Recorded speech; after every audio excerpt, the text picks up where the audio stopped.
जहां मुल्क भर में जश्न ईद मिलादुन नबी सल्लल्लाहु अलैहि वसल्लम अकीदत और एहतराम से मनाया जा रहा है, वहीं शेखुपुरा के इलाका फारूकाबाद में आशिक़ रसूल अलहाज सैयद मुश्ताक हुसैन शाह की रहाइशगाह पर वलादत नबी सल्लल्लाहु अलैहि वसल्लम की खुशी में लंगर न्याज का सिलसिला शुरू हो जाता है, जो 11, 12 और 13 रबीउल अव्वल 3 दिन तक दिन रात जारी रहता है।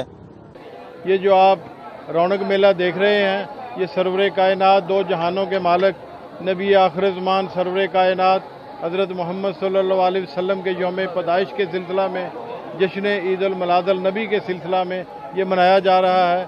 ये हर साल 11 रबीउल अव्वल से लेकर 13 रबीउल अव्वल तक 3 रोज़ा प्रोग्राम होता है और अल्हम्दुलिल्लाह ये मदनी लंगर जारी व सारी रहता है।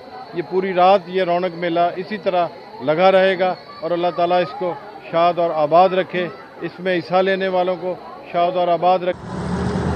आमद मुस्तफ़ा के मौका पर हर कोई अपने अपने अंदाज में अकीदत के साथ मोहब्बत का इजहार कर रहा है। कैमरा टीम के हमरा राना मोहम्मद अदरीस, तहकीक न्यूज़, फारूकाबाद।